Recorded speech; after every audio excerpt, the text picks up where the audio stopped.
Hello friends, this video is sponsored by BuyMode shopping app.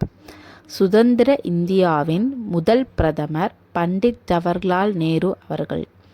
இவர் 1889 ஆண்டு November மாதம் 14ஆம் தேதி அலகாபாத்தில் பிறந்தார். இவர் பிறந்த இந்த தினத்தையே குழந்தைகள் தினமாக கொண்டாடப்படுகிறது. அவரது தந்தையின் பெயர் பண்டிட் மோதிலால் நேரு மற்றும் அவரது தாயார் பெயர் ஸ்வரூப் ராணி. அவர் பிப்ரவரி 8, 1916 கமலா கவுலை மணந்தார். குழந்தைகள் மத்தியில் நேரு மாமா என்று அழைக்கப்பெற்றார்.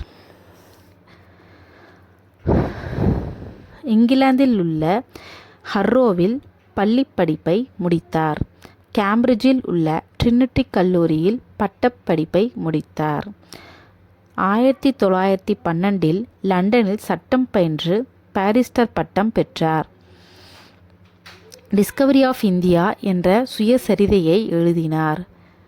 இவர் விடுதலை போராட்ட வீரர் மற்றும் நவீன இந்தியாவின் சிற்பி என்று அழைக்கப்பெற்றார். குழந்தைகள் மீது அதிக பிரியம் கொண்டவர். இவர்களே தேசத்தின் உண்மையான சொத்துக்களாகவும் பலமாகவும் கருதினார். இவர் வெள்ளை நிற ஆடையை அணிந்திருப்பார்.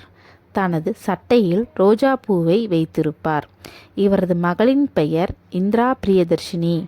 நேருவுக்கு விஜயலட்சுமி பண்டிட் மற்றும் கிருஷ்ணா என்ற 2 சகோதரிகள் உள்ளனர்.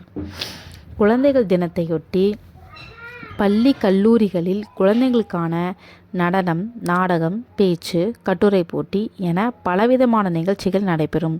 இன்றைய குழந்தைகளே நாளைய இந்தியாவை உருவாக்குவார்கள் என்று கூறிக்கொண்டே இருப்பார். இவர் ரோஜாவின் ராஜா என்று அழைக்கப்பெற்றார். 20 ஆண்டு காலம் வாழ்ந்து வந்த கமலா நேரு 1936 புற்றுநோயால் இறந்து போனார். 1919 நடந்த ஜாலியன் வாலாபாக் படுகொலை சம்பவம் நேருவை சுதந்திர போராட்டத்தில் ஈடுபடச் செய்தது. 1920 ஒத்துழையாமை இயக்கத்தில் பங்கெடுத்தார். 1921 சிறையில் அடைக்கப்பட்டார். சில மாதங்களுக்கு பிறகு வெளியில் வந்தார். 1924 அலகாபாத் நகராட்சி தலைவராக தேர்ந்தெடுக்கப்பட்டார். 1930 ஏப்ரல் 14 அன்று உப்பு சத்தியாகிரக போராட்டத்தில் பேசியதற்காக கைது செய்யப்பட்டார். 1945 ஆண்டு வெள்ளையனே வெளியேறு இயக்கத்தில் கைது செய்யப்பட்டு பின் விடுதலை செய்யப்பட்டார். 1947 ஆகஸ்ட் 15 இந்தியா சுதந்திரமடைந்தது. சுதந்திர இந்தியாவில் புதுடெல்லியில் முதல் சுதந்திர கொடியை ஏற்றிய பெருமை நேருவிற்கு உண்டு. இவர் மே மாதம் 24ஆம் தேதி 1964 அன்று இதய தடுப்பு காரணமாக இயற்கை எய்தினார். Thank you friends.